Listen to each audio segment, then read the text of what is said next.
제가 수련회 이렇게 마치고 생각보다 좀 피곤하더라고요. 그래서 당일은 그냥 거의 밥 먹고 그냥 쓰러졌어요. 그리고 이제 어제 아침에 이제 교회를 왔는데 여기 예배당을 딱 들어왔는데 여기 참새 2마리가 들어와 있는 거예요. 여기 이제 우리가 페인트 칠을 해가지고 냄새 빠지게 하느라고 창문을 다 열어놨는데 참새 2마리가 아무래도 암수가 아닐까 들어와서 여기서 아마 살만했나 봐요. 그래서 여기 집을 치려고 들어왔어요. 제가 그걸 딱 보는 순간 저도 좀 당황을 했지만 제가 이제 동물을 좋아하니까 괜찮았는데 이분들이 굉장히 당황을 하셨더라고요. 그래가지고 난 나가려고 창문에 막 부딪히고 막 난리가 났었어요. 그래서 좀 이렇게 다치지 않고 보내려고 조심해서 그래서 결국 이제 내보냈는데 제가 그 참새들을 이렇게 보면서 우리 수련회 때 나눴던 말씀이 기억이 나는 거예요. 우리 아침 기도회 때 말씀 기억나세요? 나눴던 말씀? 자, 이 말씀이 있죠. 자, 읽어보겠습니다. 나의 왕, 나의 하나님, 만군의 여호와, 주의 제단에서 참새도 제집을 얻고 제비도 새끼들 보금자리를 얻었나요? 자, 이 말씀대로 참새도 제집을 얻으려고 여길 들어온 걸 보면 여기가 주의 전이 맞습니다. 네. 여러분, 이 참새가 주의 성전에서 보금자리를 얻는다라는 말은 세상에서 지치고 연약한 사람들이 주님 전에 와서 쉼을 얻고 위로를 얻고 힘을 얻는 그런 말씀. 주님께서 그렇게 사랑으로 받아주신다는 거죠. 여러분, 교회는 실제로 그런 모습이 되어야 됩니다. 그런 교회가 되어야 되는 거죠. 세상에서 지치고 상처받은 모든 이들이 와서 주님의 사랑으로 위로받고 힘을 얻을 뿐만 아니라 우리 교인들의 사랑으로 위로받고 힘을 얻을 수 있는 그런 교회가 되어야 됩니다. 교회의 그런 모습을 잘 보여주고 있는 구절이 바로 고린도전서 12장 26절인데요. 같이 읽겠습니다. 만일 한 지체가 고통을 받으면 모든 지체가 함께 고통을 받고 한 지체가 영광을 얻으면 모든 지체가 함께 즐거워하느니라. 자, 이것을 바울이 로마서 12장 15절에서는 이렇게 말하고 있어요. 자, 같이 읽겠습니다. 즐거워하는 자들과 함께 즐거워하고 우는 자들과 함께 우는. 우리나라 속담 중에 아주 안 좋은 속담이 있죠. 사촌이 땅을 사면 배가 아프다. 여러분, 교회는 어때야 되는지 아십니까? 사촌이, 그러니까 교인이 땅을 사면 기뻐하라. 이게 투기를 하면 이렇게 기뻐하는 거 아닌데 땅을 사면 기뻐하는 거예요. 그러니까 잘 되면 기뻐하는 거예요. 그게 지체의식이에요. 그러니까 이 교회는 주님의 몸이라고 하지 않습니까? 그 몸의 지체예요. 그렇기 때문에 너와 내가 상관없는 그런 사람이 아니라 뭐 네가 그런데 내가 무슨 상관이야, 이게 아니라 내 지체가 만약에 고통을 겪고 있다, 아파하고 있다, 힘들어하고 있다면 같이 아파하는 거예요. 물론 본인이 느끼는 거하고는 틀리겠지만 같이 아파하는 거예요. 같이 울어주는 거예요.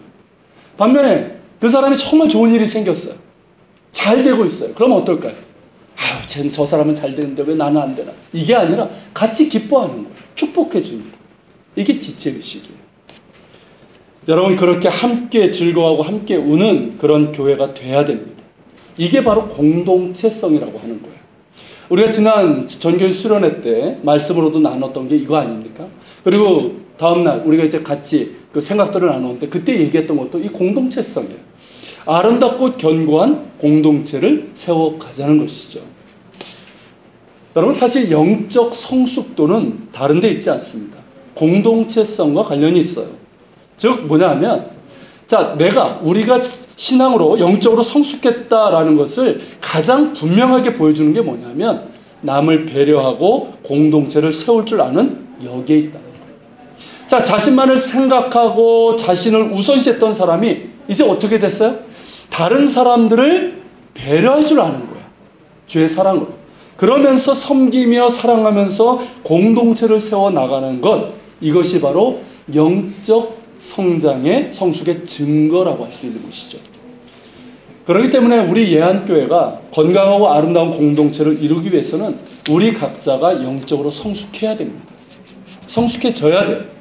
바울 역시 고린도 교회 성도들에게 영적 성숙을 요청하고 있어요. 왜냐하면 고린도 교회는 이런 영적 성숙과는 거리가 먼 교회였어요. 뭐 고린도서만 읽어봐도 알아요. 얼마나 영적으로 어린 그런 모습이 있었는지 몰라요. 그런 교회를 향해서 영적 성숙을 요청하고 있는데, 자, 본문 11절 한번 볼까요? 같이 읽겠습니다.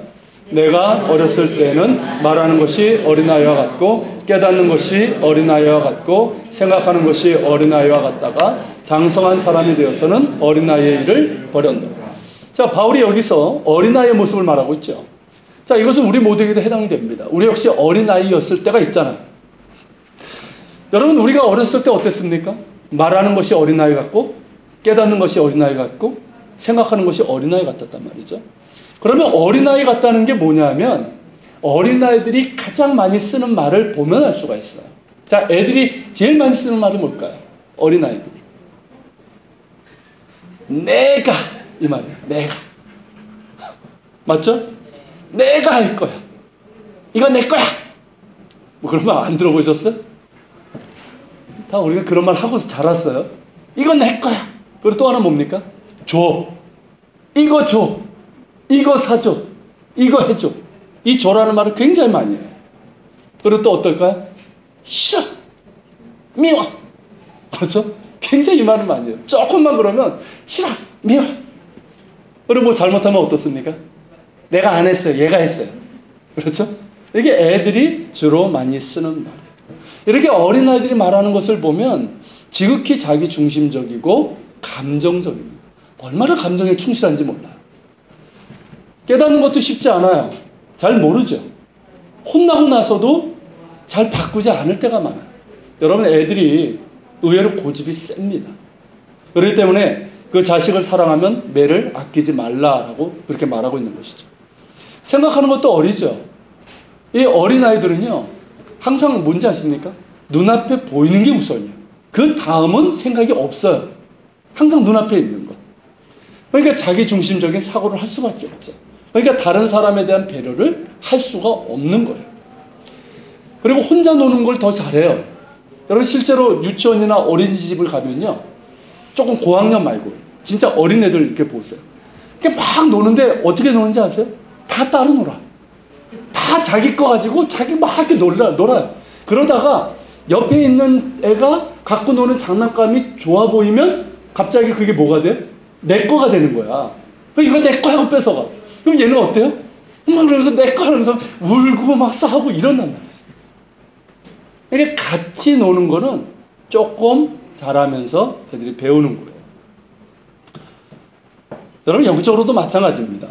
영적으로 성숙하지 못한 어린 신앙일 때는 말하는 것도 어린아이 같고 깨닫는 것도 어린아이 같고 생각하는 것도 어린아이 같대요. 즉 자기 중심적이라는 거예요. 그러니까 감정적이에요. 그리고 말도 배려 없이 하고 또 깨닫는 것이나 생각하는 것도 그 폭이 좁아요. 그러니까 다른 사람에 대한 배려가 아무래도 부족하게 되고 공동체를 세워나가는 데는 별로 관심이 없어요. 그런데 바울은 거기서 머물러서는 안 된다라고 우리에게 말하고 있는 거예요. 그러니까 우리가 누구나 다 영적으로는 어린아이서부터 출발하잖아요. 그렇죠? 뭐 처음서부터 우리가 뭐 예수 믿고 나서 갑자기 영적으로 성숙해지는 게 아니라 말이죠. 누구나 영적으로 어린아이서부터 시작이 돼요. 그런데 거기서 머물지 말고 영적으로 성숙한 단계로 나아가야 된다라고 권면하고 있는 거예요. 자, 바울이 11절 하반절에서 뭐라고 얘기하고 있습니까? 장성한 사람이 되어서는 어린아이의 일을 버렸노라 라고 말하고 있어요. 자, 우리가 육체적으로 성인이 되면 어떻습니까? 어린아이의 일을 다 버리죠. 뭐 이렇게 어렸을 때 막 갖고 노는 그 장난감들 있잖아요. 막 이게 보물이야, 걔한테는. 근데 그것도 어떻게 돼요? 장성하면 버리게 돼요. 저는 그랬어요. 뭐 여러분들 아직도 갖고 계신지 모르겠지만 좀 버렸어요. 여러분, 만약 어른이 되어서도 어린아이의 일을 버리지 못하면 뭐라고 부릅니까? 그런 사람은?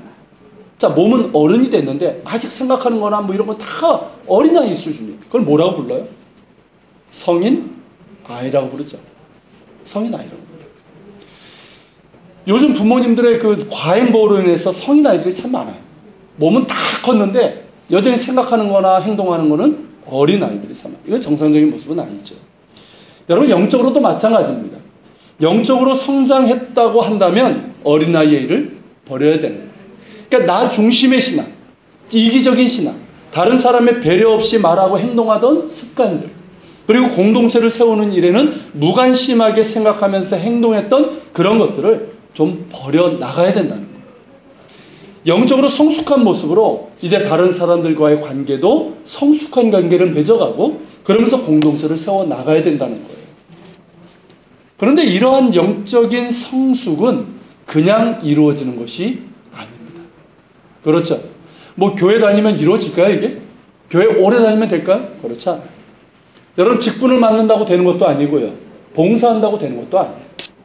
자, 바울은 우리에게 이 영적 성숙을 가져다주는 세 가지를 말하고 있어요. 그게 바로 13절입니다. 같이 읽겠습니다. 그런즉 믿음, 소망, 사랑. 자, 우리가 참 좋아하는 말씀이죠. 믿음, 소망, 사랑. 이 세 가지는 우리에게 영적 성숙을 가져다주는 세 가지 요소입니다. 그리고 동시에 우리의 영적 성숙도를 보여주는 척도라고 할 수가 있어요. 그런 요소라고 할 수가 있어요. 근데 저는 이것을 뭘로 보냐면 하나의 어떤 건축, 집을 짓는 어떤 건축으로 봅니다. 그래서 제가 이 결혼 주례 때 이 본문으로 결혼 주례 그 축하 설교를 해요. 그래서 믿음, 소망, 사랑을 가지고 여러분들의 가정을 잘 지어가라는 거죠. 여러분 이것은 가정뿐만 아니라 교회도 마찬가지입니다. 이 믿음, 소망, 사랑이라는 이 재료를 가지고 이 공동체로서의 교회를 잘 지어가야 돼요. 자, 이 믿음은 자 우리가 건축을 한다고 할 때 자 집에 있어서 어디에 해당이 될까요? 뭐에 해당이 될까요? 이 믿음은 뭐가 될까요? 기초예요. 기초죠. 우리가 찬양에서 믿음 뿌리 내리고 뭐 그런 말 하잖아요. 그러니까 믿음은 기초예요. 그러니까 튼튼하고 아름다운 집을 짓기 위해서는 무엇보다도 기초가 튼튼해야 됩니다. 그러니까 겉으로 보기에는 화려하고 웅장해도요. 기초가 튼튼하지 않으면 어떻게 됩니까?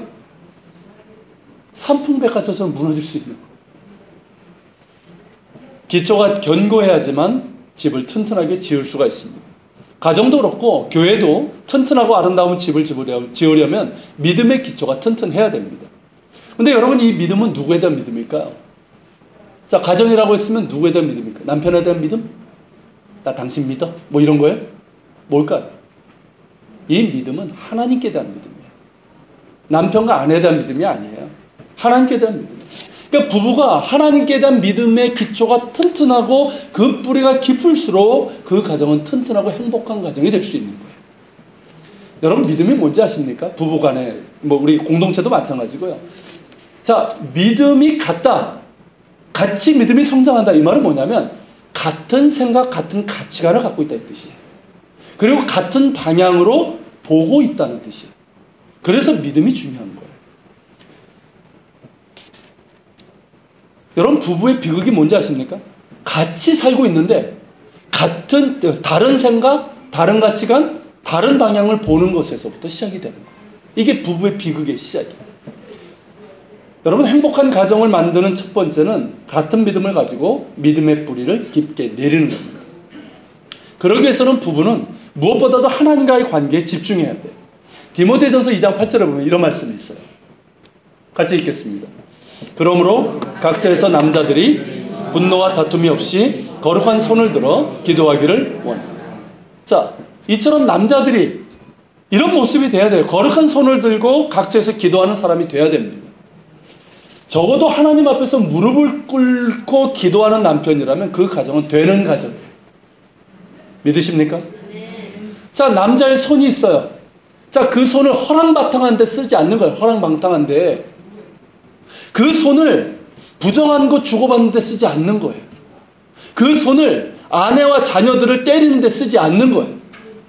그러면서 그 손을 하나님 앞에 손을 들고 기도하는 그 손으로만 쓰는 거예요. 자, 그런 남편이라면 그 가정이 어떻겠어요? 튼튼하고 아름다운 가정이 될 수 있는 거예요. 그런 남편들 다 되시기를 축복합니다. 여러분 아내도 마찬가지예요. 아내는 하나님과의 관계에 집중해야 돼요. 아내가 성장해야 돼요. 영적으로 성장해야 돼요. 영적으로 성장하면서 그 말하는 것이나 깨닫고 생각하는 것이 성숙해야 됩니다. 이게 현숙한 아내예요.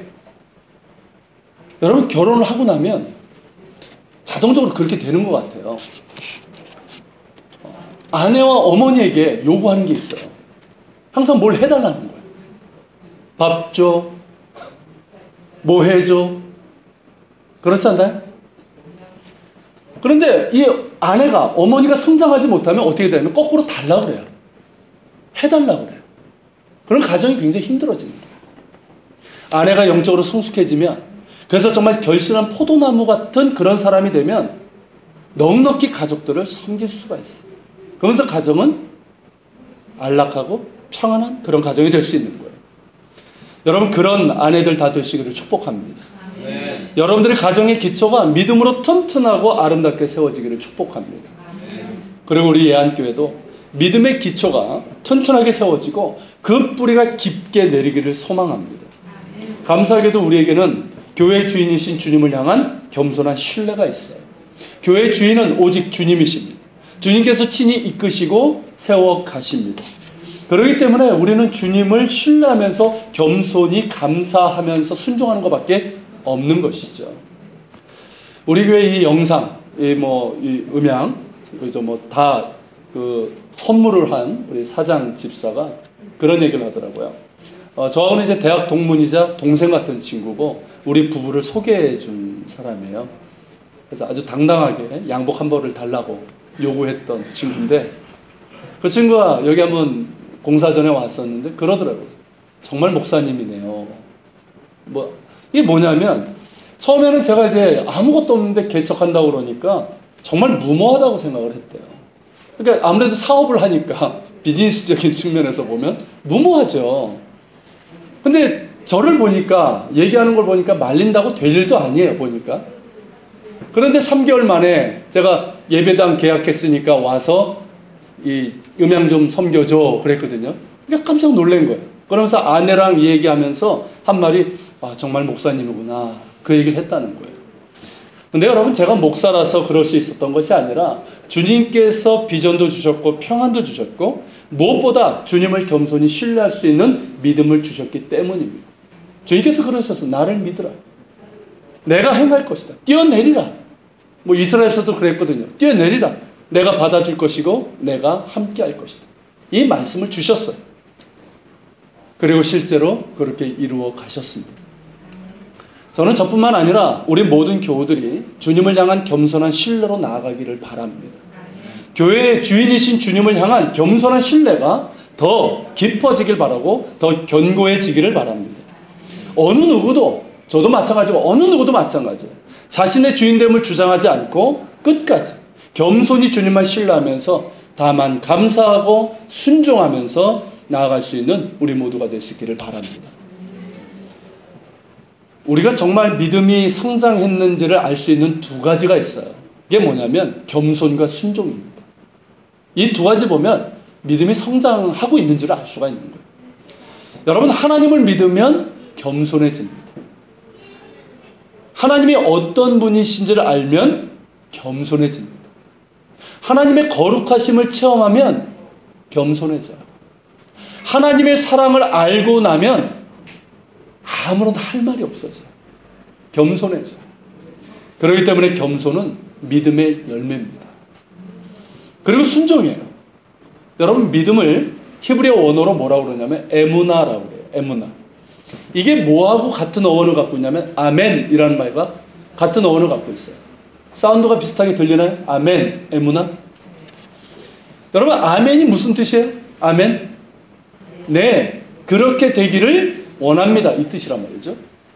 여러분, 믿음은 다른 게 아니에요.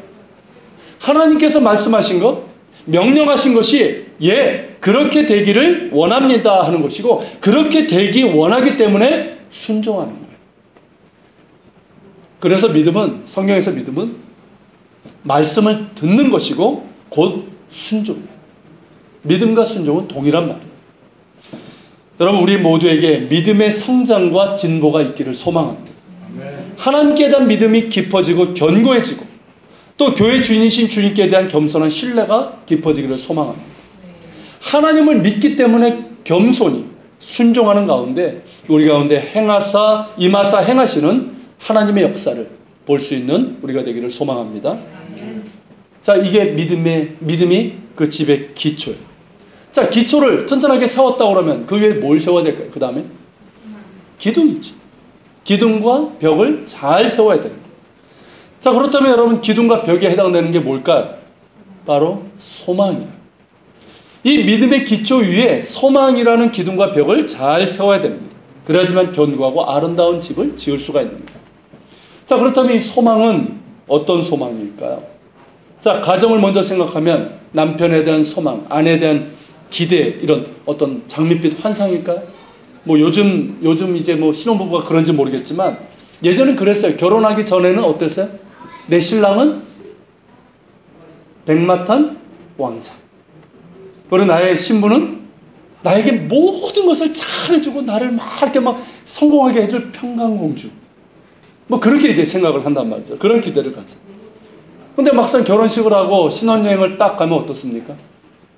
첫날부터 그 기대와 환상이 여지없이 무너지기 시작하죠. 이 사람은 왕자가 아니었어. 그래서 깨닫게 되죠. 그렇다면 여러분, 이 기대와 소망은 무엇을 말하는 걸까요? 성령님께 대한 소망. 이 말은 뭐냐면 남편에 대한 소망이 아니에요. 아내에 대한 기대가 아니에요. 남편 안에 계셔서 역사하시는 성령님께 대한 소망이에요. 아내 안에 계셔서 당신의 뜻을 이루어 가시는 성령님께 대한 기대, 이 소망과 이 기대를 가지라는 거예요. 이 소망을 가지고 더욱 열심히 기도하라는 겁니다. 여러분, 단순히 남편, 아내 그 자체의 소망을 두고 기대를 가지면 어떻게 되는지 아십니까? 될 것 같아요? 안 될 것 같아요? 미안한 말이, 그렇죠? 경험적으로 아실 거예요. 날마다 실망하고 때로는 절망하고 화나고 후회하고 아마 그렇게 될 수밖에 없어요. 그런데 여러분, 남편과 아내 자체가 아니라 남편과 아내 안에서 역사하시는 성령, 그를 믿음의 사람으로 만들어 가시는 그 성령께 대한 소망을 갖게 되면 남편이 불쌍해져 보이기 시작해요. 궁일이 여겨지게 돼요. 아내가 너무 귀하게 여겨지게 돼요. 이해가 되십니까? 그러면서 남편을 궁일히 여기고 아내를 넉넉히 품으면서 그렇게 위로해 줄 수가 있는 거예요. 여러분, 그럴 때 어떻게 될까요? 우리 가정에는 소망의 기둥이 튼튼하게 세워지는 겁니다. 교회도 마찬가지예요. 우리 예한교회 지금의 모습은 연약하고 부족하고 별로 기대할 것이 없어 보일 수도 있습니다. 그러나 우리는 소망을 갖습니다. 우리 자신에게 소망을 두는 것이 아니라 우리 안에 거하시는 성령님께 소망을 두는 겁니다. 우리 안에 계셔서 우리를 깨닫게 하시고 우리를 다듬어 가시고 우리를 한 마음으로 만드시고 우리를 한 세 사람 공동체로 이끄시는 성령님께 소망을 두는 겁니다. 이미 몇 주 전에 나눴던 말씀처럼 예루살렘 초대교회가 그 밖으로 흩어진 이후에 유다와 사마리아와 갈릴리에 있었던 그 교회들이 주를 경외함과 성령의 위로로 진행하여 그 수가 더 많아졌다라는 사도행전의 기록이 있어요. 그것처럼 우리 교회도 작지만 연약하지만 성령님의 위로로, 다른 번역으로는 어떻다고 그랬죠? 성령의 후원이에요. 성령의 후원으로 진행하여 그 수가 더 많아지는 진정한 부흥을 소망하는 겁니다. 그리고 여러분, 이 소망을 우리 서로에게도 갖는 거예요. 우리 서로에게도. 여러분, 목사인 저에게도 소망을 가지시길 바랍니다. 그런데 유목사라는 개인에게는 소망을 가지지 마세요. 기대를 갖지 마세요. 그러면 반드시 실망합니다. 이미 뭐 저에 대해서 조금씩 아시는 분들 하시는 부분이 있을지도 몰라요. 여러분, 저에 대해서는 인간으로서, 저 개인으로서의 유목사에게는 기대를 갖지 마세요. 소망을 갖지 마세요.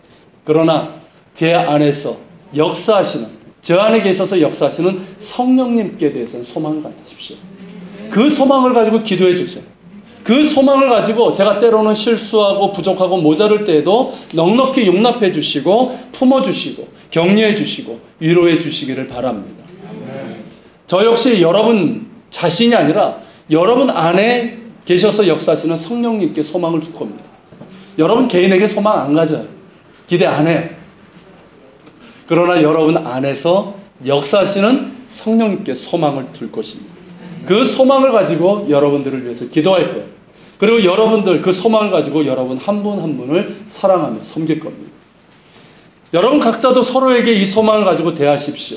그 소망, 그 사람 자체의 소망을 가지고 기대하면 이내 실망하고 상처받기가 쉬워요. 그러나 그 사람 안에서 계셔서 역사하시는 성령께 소망을 둔다면 우리는 그 소망을 가지고 서로를 위해서 기도할 수 있고 또 품을 수 있고 격려할 수 있고 위로할 수가 있습니다.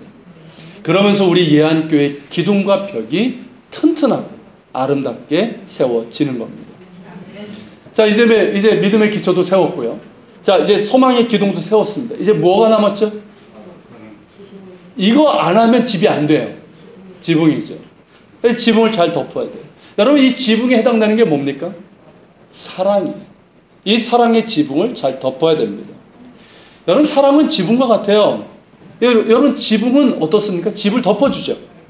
그러니까 안전하게 덮어주는 거예요. 그리고 부드럽게 덮어주는 거예요. 따뜻하게 덮어주는 거예요. 이게 지붕의 역할이에요. 그렇기 때문에 성경은 이렇게 우리에게 말합니다. 자, 베드로전서 4장 8절인데요. 같이 읽겠습니다. 무엇보다도 뜨겁게 서로 사랑할지니 사랑은 허다한 죄를 덮느니라. 자, 사랑은 어떤 거예요? 덮어주는 거예요. 허다한 죄와 허물을 덮어주는 거예요. 여러분, 사랑이 있는 가정, 사랑이 있는 교회, 그런 공동체는요, 허다한 허물을 덮어줍니다. 근데 사랑이 없는 곳은 어떨까요? 그 허물을 들춰내요.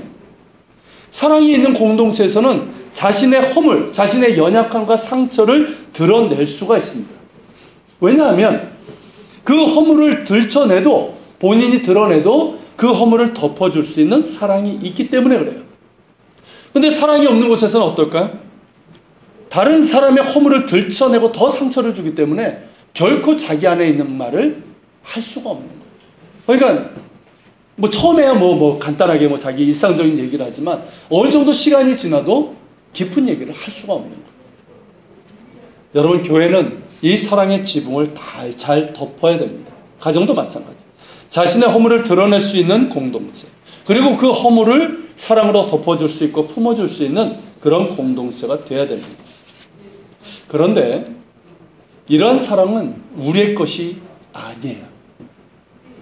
그렇죠? 우리의 것이 아니에요. 이 사랑은. 우리의 본성은 허물을 덮는 것보다는 들춰내는 것에 더 가깝습니다. 그렇죠? 자기 허물은 꼭 숨기잖아요. 자기 허물은 꼭 숨기면서 다른 사람의 허물을 이렇게 보면 어때요? 굉장히 기뻐하죠? 그런 분들이 가끔 있어요. 막 남의 허물과 실수를 너무너무 좋아하면서 그것을 막 들춰내는, 이런 것에 더 관심을 갖는 것이 우리의 본성인지 모릅니다. 그렇기 때문에 허물을 덮는 사랑은 그렇게 쉬운 게 아니에요. 어려운 거예요. 그런데 우리는 이 사랑을 할 수가 있습니다. 어떻게 해요? 우리를 먼저 사랑하신 하나님의 사랑이 우리 가운데 채워지면, 우리의 허물을 이미 덮어주신 하나님의 사랑이 우리 가운데 충만히 임하면 우리도 서로의 허물을 덮어줄 수 있는 그 사랑을 할 수 있다는 거예요. 이것을 사도 요한이 이렇게 증언하고 있습니다. 같이 읽겠습니다. 사랑하는 자들아, 우리가 서로 사랑하자. 사랑은 하나님께 속한 것이니 사랑하는 자마다 하나님으로부터 나서 하나님을 알고 사랑하지 아니하는 자는 하나님을 알지 못하나니 이는 하나님은 사랑이시니라. 하나님의 사랑이 우리에게 이렇게 나타난 바 되었으니 하나님이 자기 독생자를 세상에 보내심은 그로 말미암아 우리를 살리려 하심이라. 사랑은 여기 있으니 우리가 하나님을 사랑한 것이 아니요 하나님이 우리를 사랑하사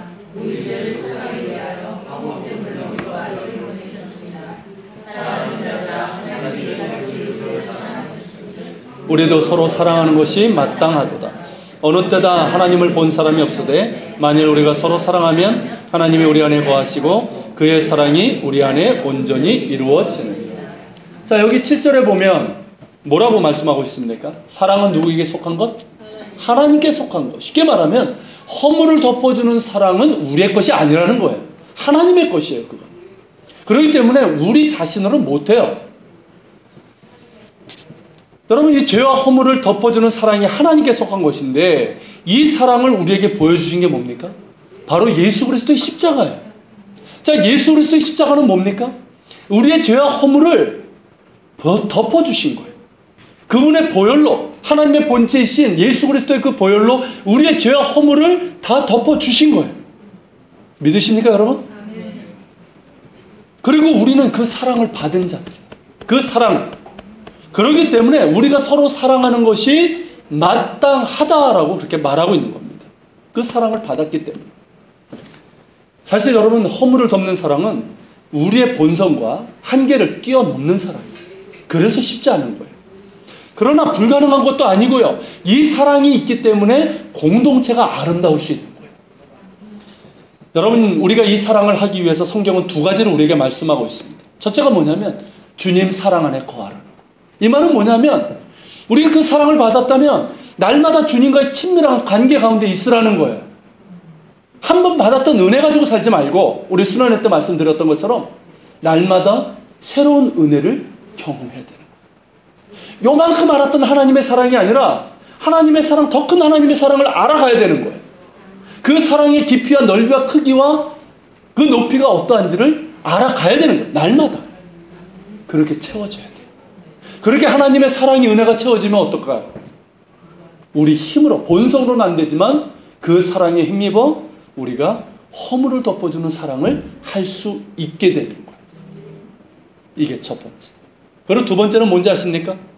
사랑하라는 거예요. 이건 명령이에요. 우리 그럴 수 있죠. 내 마음이 준비 안 됐는데, 내 마음에 그런 마음이 별로 없는데, 그럼에도 사랑하라는 거예요. 이게 뭐냐면 사랑은 사랑함으로 배우는 것 때문에 그래요. 여러분, 어머니들이 그래요. 처음부터 어머니의 그런 희생적인 사랑이 나옵니까? 아니에요. 그냥 어머니가 된 거예요. 10개월 동안 뱃속에서 아이를 놔두고 있다가 산골 속에 아이를 낳고 품에 안고 그리고 젖을 먹이고 그렇게 자리를 돌보고 그러면서 키운 거예요. 그러면서 뭐가 된지 아십니까? 어머니가 되는 거예요. 그 자식을 사랑하는 어머니가 되는 거예요. 마찬가지. 여러분, 우리는 사랑할 때 사랑을 알게 되는 거예요. 사랑할 때 사랑을 배우게 되는 거예요. 그러니까 뭐라고 얘기합니까? 우리가 사랑할 때 하나님을 알게 된다는 거예요. 말이 아니라 실제로 사랑할 때 우리는 하나님을 알게 됩니다. 하나님의 사랑이 이런 거구나. 알게 되는 거예요. 그럴 때 하나님께서 우리에게 더 사랑할 수 있는 힘을 주시는 거예요. 여러분, 우리 예한교회 이제 시작된 교회죠. 자, 기초를 놓았는데 감사하게도 주님께서 주신 믿음으로 인해서 겸손한 신뢰의 기초를 놓았습니다. 이제 그 기초를 더 견고하고 깊게 내려야 됩니다. 여러분, 각자의 믿음의 기초도 튼튼하고 깊게 내려지길 축원합니다. 그리고 그 위에 소망의 기둥을 잘 세워나갑시다. 우리 안에 계셔서 당신의 선하신 뜻을 두고 행하시는 성령님께 소망을 두고 한마음으로 기도하고 서로를 격려하고 위로하면서 나아갑시다. 그리고 그 위에 사랑의 지붕을 다 덮어갑시다. 잘 덮어갑시다. 그러기 위해서 주님 사랑 안에 거하고 서로 사랑합시다. 그럴 때 우리에게 사랑할 수 있는 힘도 주실 것입니다. 특별히 우리 교회는 견고하고 아름다운 공동체를 이루는 비전을 갖고 있습니다. 그게 뭡니까? 한 세 사람이에요.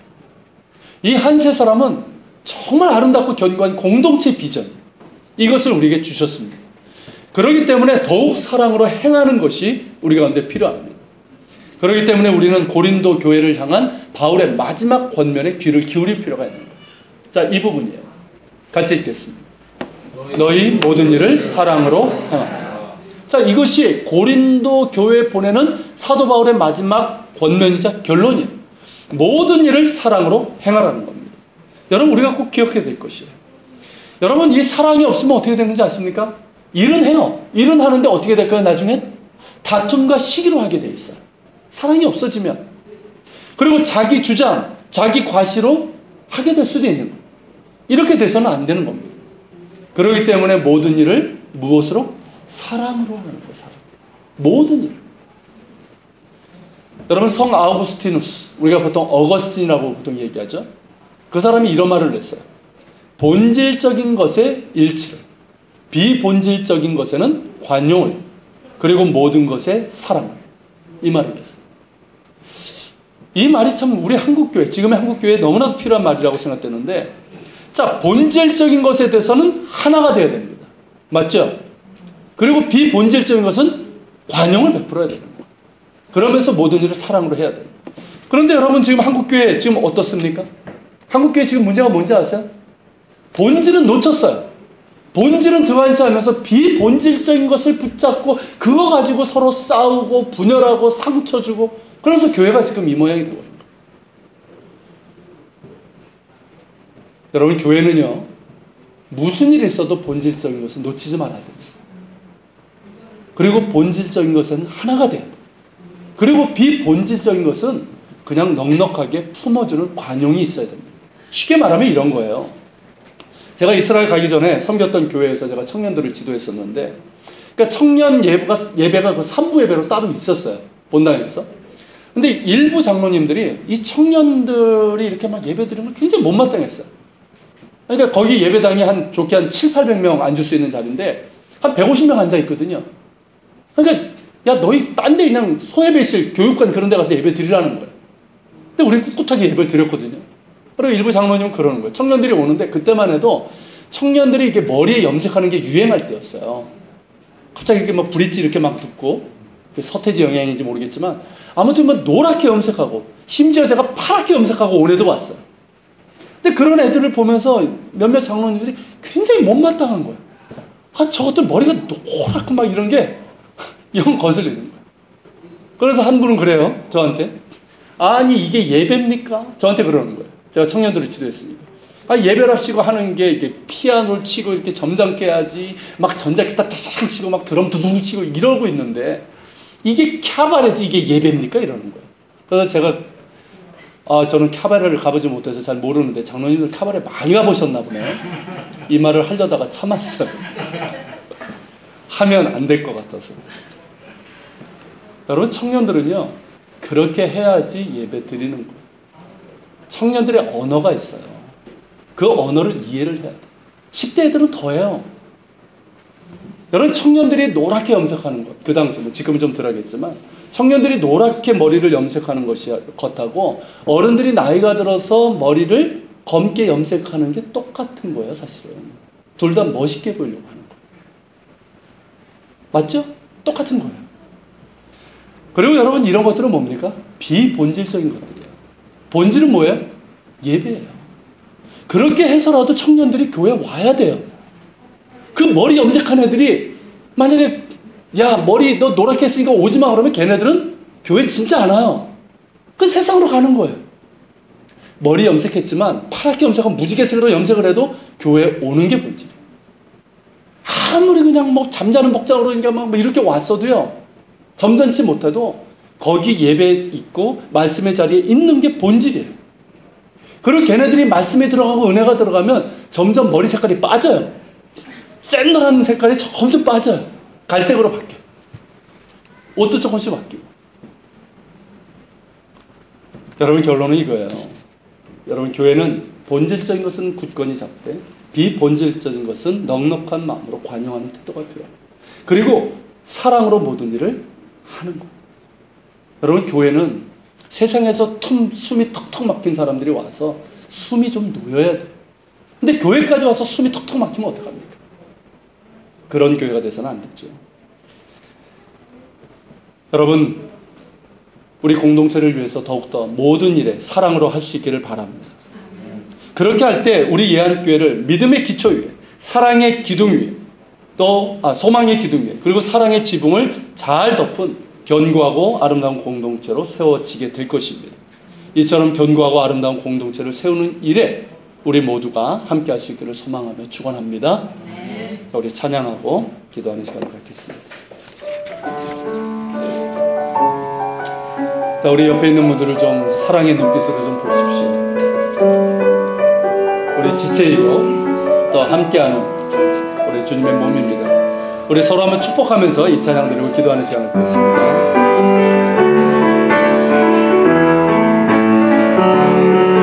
당신은 사랑받기 위해 태어난 사람, 당신의 삶 속에서 그 사랑받고 있지요. 당신은 사랑받기 위해 태어난 사람, 당신의 삶 속에서 그 사랑받고 있지요.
좀 가까이 계신 분, 가족 그런 분들은 좀 손을 잡고 좀 기도했으면 좋겠어요. 기도하시면서 우리 축복했으면 좋겠습니다. 주님, 오늘 말씀처럼 우리 가정이 또 우리 교회가 믿음의 기초 위에 튼튼히 서고 소망의 기둥을 잘 세워나가고 또 사랑의 지붕을 잘 덮을 수 있는, 그래서 정말 아름답고 견고한 그런 가정, 그런 교회가 되길 원합니다. 주님, 무엇보다 본질을 붙잡게 하시고 비본질적인 것은 관용할 수 있고 또 모든 일을 행하되 사랑으로 행할 수 있는 저희들 되게 하여 주시옵소서. 우리의 가정을 축복하시고 우리의 교회를 축복해 주옵소서.